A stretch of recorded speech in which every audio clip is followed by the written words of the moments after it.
Damai sejahtera Allah yang melampaui segala akal, itulah yang memelihara hati dan pikiranmu di dalam Kristus Yesus Tuhan kita. Amin. Shalom, selamat bertemu kembali kepada Bapak Ibu Saudara-saudari yang dengan setia bisa mendengarkan channel di YouTube Abi Ministry ini. Pada kesempatan kali ini kami menyampaikan selamat tahun baru kepada kita semua. Mohon maaf atas segala kekurangan, kiranya tahun 2025 ini menjadi tahun berkat kepada kita semua. Selamat tahun baru. Bapak Ibu Saudara-saudara, kita bertemu kembali dengan firman Tuhan yang menjadi khotbah di Minggu tanggal 12 Januari tahun 2025. Yang menjadi khotbah kepada kita adalah Kisah Rasul 8 ayat yang ke-14 sampai ayat yang ke-25. Demikian pembacaan firman Tuhan. Ketika rasul-rasul di Yerusalem mendengar bahwa tanah Samaria telah menerima firman Allah, mereka mengutus Petrus dan Yohanes ke situ. Setibanya di situ, kedua rasul itu berdoa supaya orang-orang Samaria itu beroleh Roh Kudus. Sebab Roh Kudus belum turun di atas seorang pun di antara mereka. Karena mereka hanya dibaptis dalam nama Tuhan Yesus. Kemudian keduanya menyempangkan tangan di atas mereka. Lalu mereka menerima Roh Kudus. Ketika Simon melihat bahwa pemberian Roh Kudus terjadi oleh karena rasul-rasul itu menumpangkan tangannya, ia menawarkan uang supaya mereka serta berkata, "Berikanlah juga kepadaku kuasa itu, supaya jika aku menumpangkan tanganku di atas seseorang, ia boleh menerima Roh Kudus." Tetapi Petrus berkata kepadanya, "Binasalah kiranya uangmu itu bersama dengan engkau, karena engkau menyangka bahwa engkau dapat membeli karunia Allah dengan uang. Tidak ada bagian atau hakmu dalam perkara ini, sebab hatimu tidak lurus di hadapan Allah. Jadi bertobatlah dari kejahatanmu ini dan berdoalah kepada Tuhan supaya Ia mengampuni niat hatimu ini. Sebab kulihat bahwa hatimu telah seperti empedu yang pahit dan terjerat dalam kejahatan."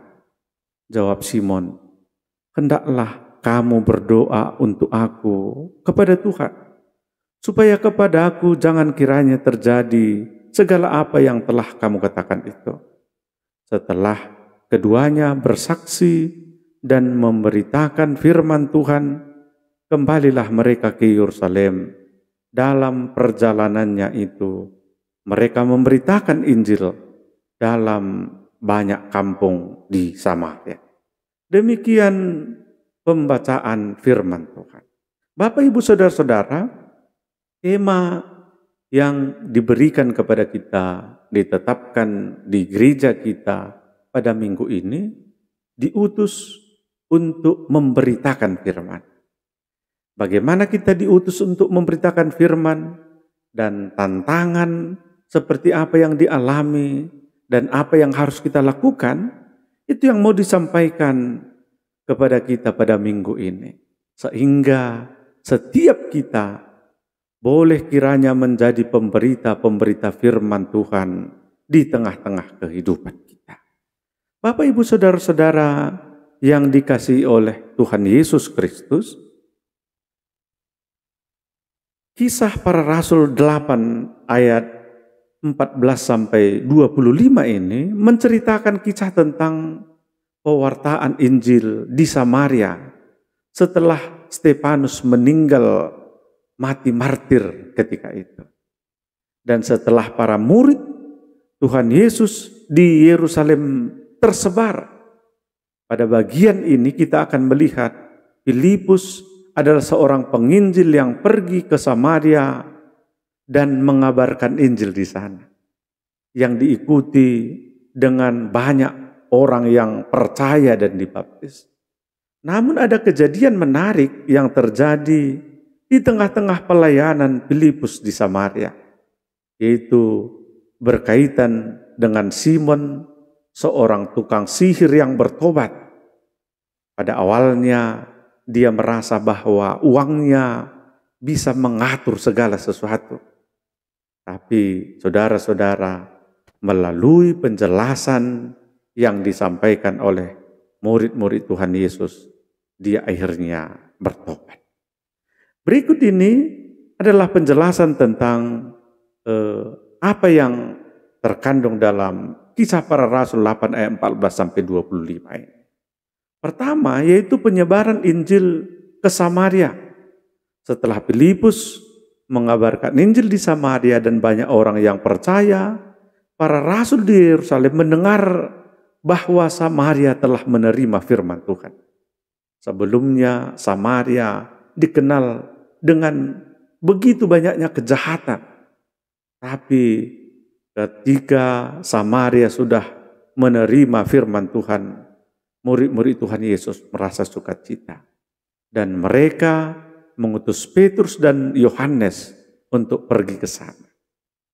Dan ketika Petrus dan Yohanes sudah tiba di sana, mereka berdoa supaya orang-orang Samaria menerima Roh Kudus.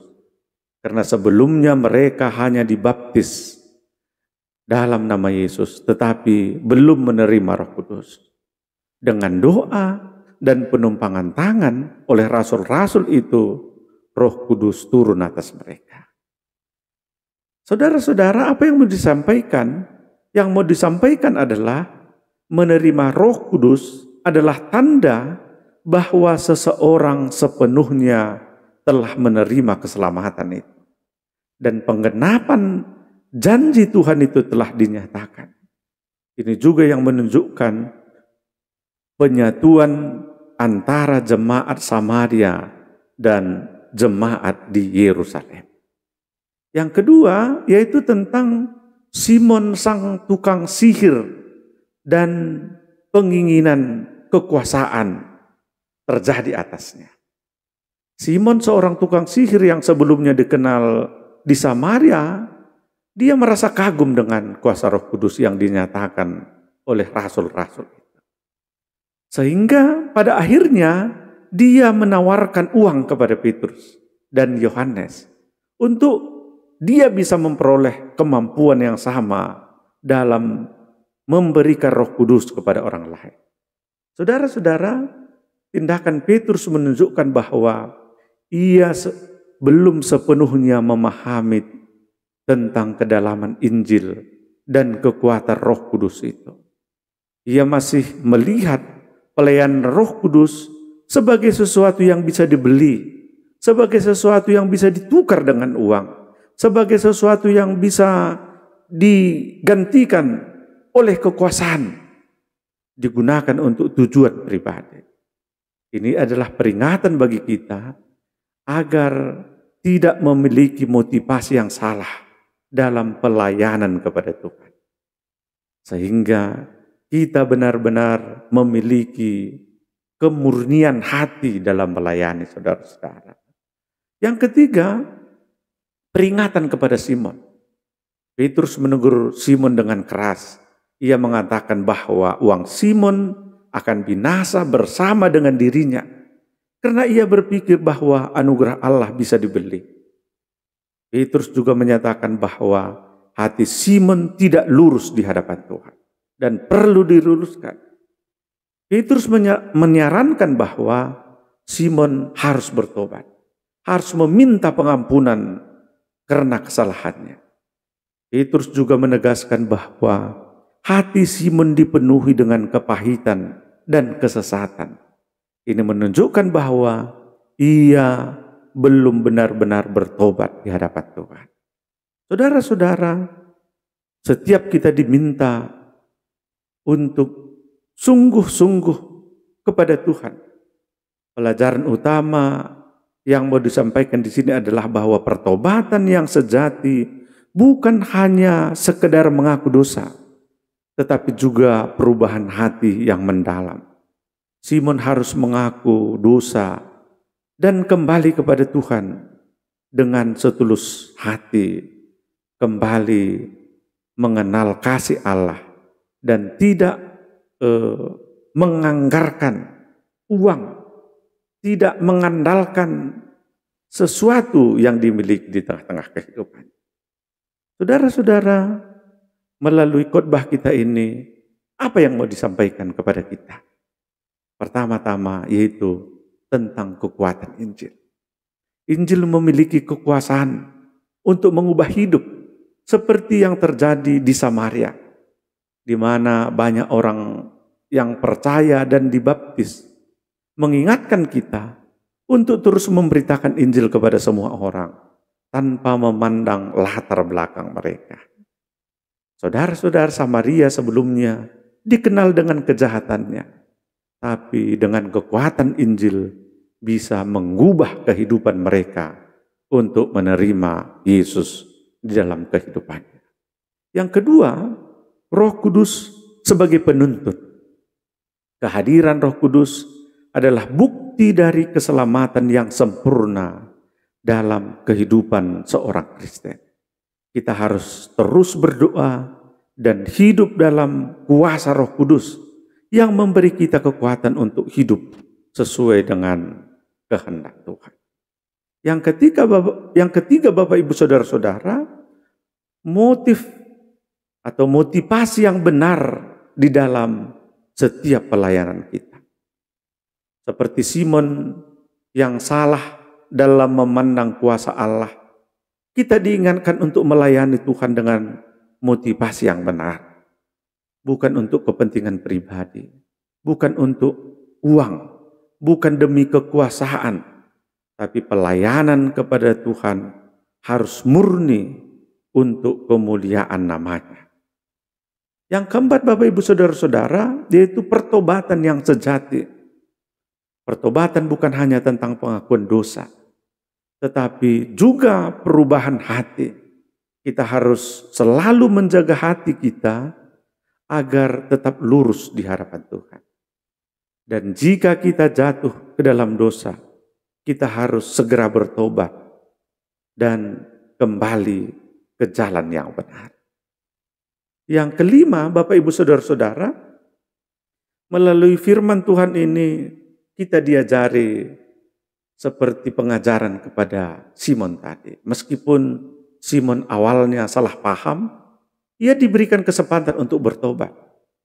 Ini adalah pesan bahwa tidak ada yang terlambat untuk kembali kepada Tuhan selama ada kerendahan hati dan keinginan untuk berubah. Semoga kita senantiasa bisa mengenal diri kita, bisa mengenal dosa kita di hadapan Tuhan. Dan ketika kita jalannya sudah melenceng dari Tuhan, kita cepat-cepat kembali kepadanya.